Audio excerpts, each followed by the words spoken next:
Hey guys, welcome back to the channel. I hope everyone is doing well. So I think it's a good time to maybe just take a step back.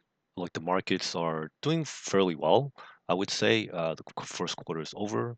So let's just take a look at to see kind of what happened and what I think will happen for the rest of the year. So the first quarter was for high yield and ETF enthusiasts was pretty exciting. According to what I see in like the comment section, it seems like a good chunk of you are probably making good money. Hoping you're using it wisely. And let's take a look at what could be coming up next. So I'm kind of wondering where is EEMY and EFAY? So this has kind of been on like the back burner for a little bit. So let's see. This one was February. Like the last time we looked at this, the preliminary SEC prospectus was February 3rd. Of course, like SEC hasn't approved this yet. I don't know if they have other things that they want to bring out, like maybe like the rest of the like the the target funds. Maybe that's what's causing the holdup. But what's interesting here is this gives BlackRock an opportunity to kind of C block Defiance. Like if I was on their marketing team, like I would start monetizing like pre-existing like ETFs and start doing like for example like what they did with TLT and IVV, which is like do like covered call ETFs on like pre-existing assets. This would first like that would assert dominance because BlackRock they only have what like five like so two stock cover call ETFs and three bond cover call ETFs. So I don't know if they're lurking in the bushes because I'm looking through like the SEC website and I don't see like any other ones. Well, at least like for right now. So I'm wondering if like they're waiting and like right now the fines might be vulnerable just because I think some people are a little what's the word like I guess like disgruntled was some of the slide in the share price and rightfully so. So I think like for because EEM and EFA are actually BlackRock funds, so no matter what they do, they'll get paid either way. So whether they decide to wait for Defiance to come out and then like BlackRock will come out like maybe like a little bit afterwards with their versions, like maybe EEMW or EFAW, that could be like an interesting battle. I mean, BlackRock would get paid either way because like if Defiance does EEMY, well they have to go out in the market and use EEM, so there'll be a little bit of money like via the expense ratio that flows through their pockets. So I think like either way, like BlackRock wins, which is kind of funny and sad at the same time, but it is what it is. And then like my own personal like wish list. IBB, like the biotechs. I think that could be like an interesting one. Like if they want to like maybe look for things that they want to monetize like further for cover call ETFs. That would be my personal wish list. And then for kind of on the flip side, like suggestion for Defiance. I'm not sure like why they're kind of like rolling it out maybe slowly like one at a time. Like I would have thought like triple QT and IWMT would have been like out by now. But again, there could be like legal reasons, or maybe the SEC was like, you're putting out too many funds and whatever. But I would strongly suggest to them like get out what you can get out now. This way you can kind of like have first mover advantage, collect your expense ratios, and then like start maybe thinking up like you know newer funds. Or maybe like another way to maybe enhance like maybe like goodwill with your customers, maybe flip to like a weekly payout because now that like Roundhill like put out like their weekly like Defiance and Roundhill could kind of maybe duke it out, and and then like shareholders like you and I can benefit. And then a suggestion for yield max, the inverse ETFs are supposedly coming soon, so I think that's a good thing.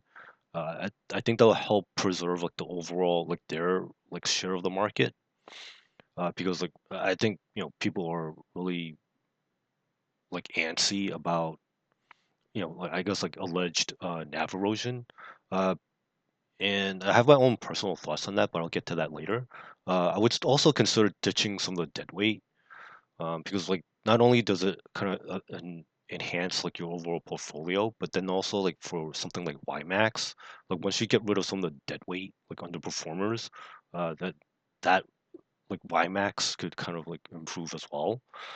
So and then also actually have like good total return stats, but they keep them on like the Twitter or I guess like the X handle. So like if you guys can kind of put that on your website too, I think that would be a good idea.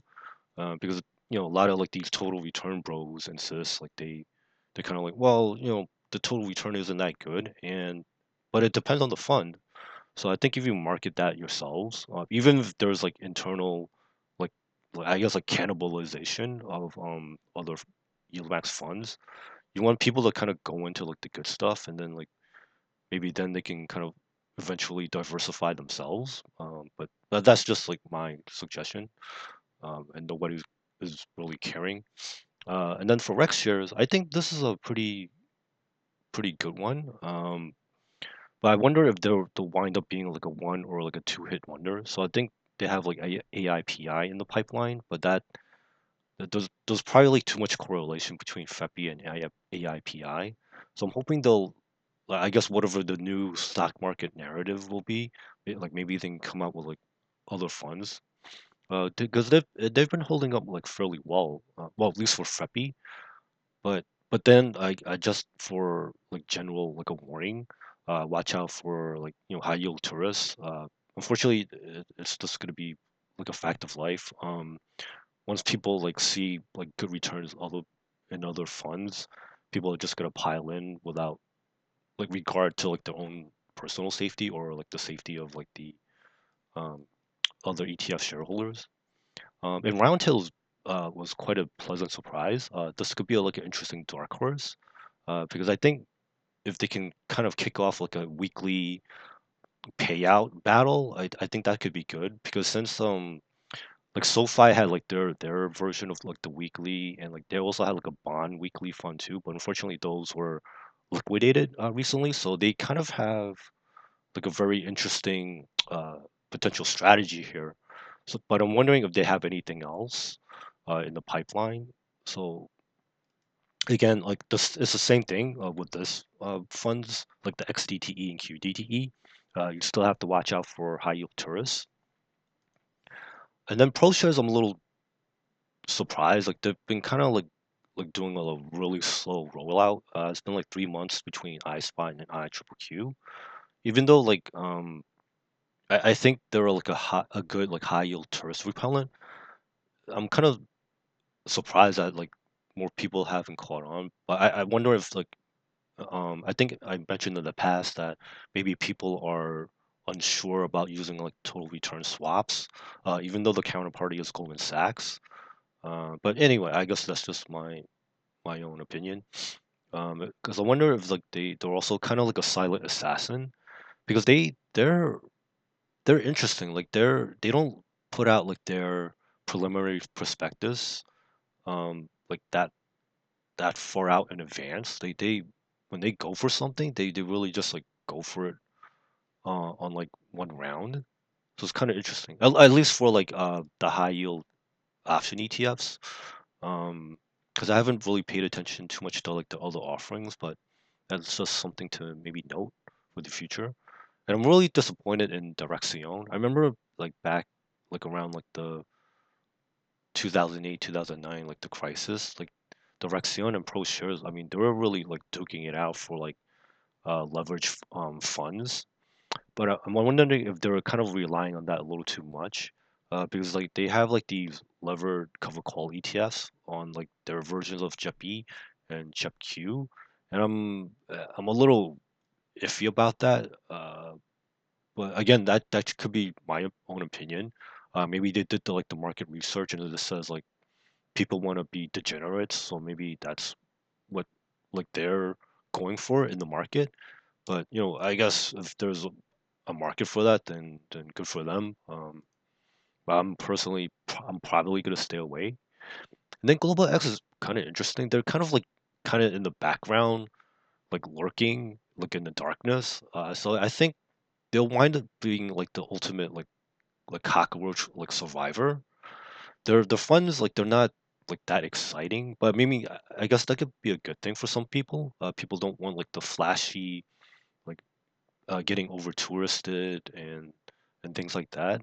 Because I don't see that many people covering it. I think uh, well I could be wrong, but I think like Max is probably like the only person that really covers these on like a frequent basis.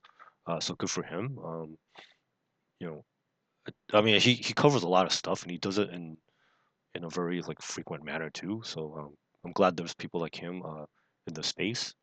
Um, I'm kind of wondering if they have anything else in the pipeline. I haven't seen anything that interests me, but maybe that could change in the future.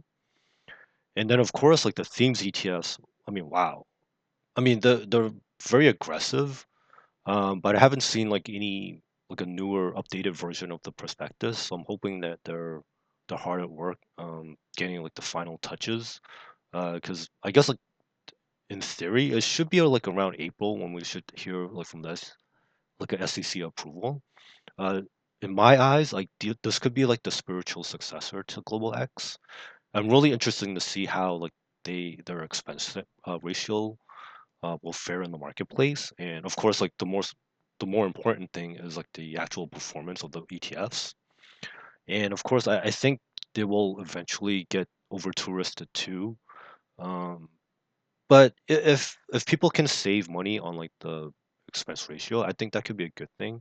I'm hoping like people will like learn from like the first quarter, not to like just like jump in blindly, and with like their full positions. I think it's always good to kind of like spread out over time. But I guess that's just my spiel. And Neos and Curve Invest, like they're I don't know. I'm not seeing like good things in the future for them. I mean, I think they started off well and then they kind of stagnated. So I don't know if they'll be around for like the long term.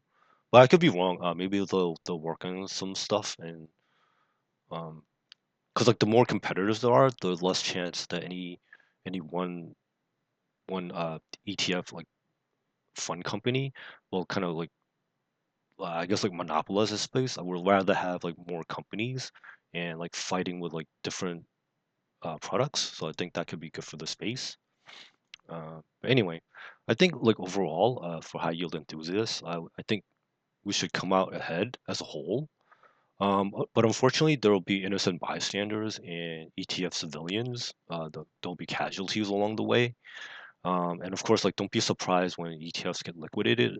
I think like for right now, I think there's like a we're starting to see like more zero tolerance for like bad performance. Uh, Especially like when the market is going up, you don't want your funds to be like sagging that much. But you know, ultimately the marketplace wins. So listen for like the ETF companies out there that might happen to be listening. Just concentrate on performance, and then the ETF money will follow. I think, and just like lessons learned for myself. I kind of suffer from my own like bad timing. I think like for myself, I thought like the high yield ETF space like it would have like a longer like shelf life, but like right now I'm a little iffy. Uh, but then like I think the good thing about like the high yield war games, like whoever winds up like surviving, I think will will ultimately benefit as a whole. It also like kind of thought like the crypto one would have started later. I didn't think like it would just um like take off so much. Uh, but anyway, maybe I'll talk about that in a later video in terms of like my own personal game plan. And also like the second point, like I think I was really naive thinking that I could outsource like part of my trading and investments to like some of these companies. Like some of them, I guess like for ETF companies, like their goals are not necessarily aligned with ours. ETF companies are, their job is to gather as much assets under management as possible, and sometimes that doesn't necessarily like leave like good performance. But lesson learned. Going forward, I'm not gonna like just like blindly jump in like on day one. I'm just gonna let people like kind of like trip over themselves and then see what happens. I think like going forward, I'm gonna treat like any ETF like a disposable mercenary. If they perform, fantastic. I'll put more money in. If they underperform, well, you know, they'll just be a casualty. And then going also like I hate to do this, but I think I want to conceal like more data, because unfortunately I'm basically feeding like competitors and then like high yield tourists, and I don't think that's good for the space. Because I guess like I should probably put more focus on like helping my subscribers out, rather than just like uh, I guess like just like blindly gathering subscribers. Like I'll just try to keep a good balance. I don't want like low quality subscribers. Like I want high quality like smart subscribers. But so far I think like I've been able to attract like good folks to the channel. So I think like just overall, I think it's a good time to be alive. There's just gonna be like some bad things that might happen in the future, but overall we'll come out ahead. Of course, like still keep like other income-based investments handy, dividend aristocrats, treasuries, etc. So and then the usual risks are unfortunately not all ETF companies will have like decent expense ratios. As you can see, most of them kind of hover like around like the 1% mark, which long term, that's not good for us.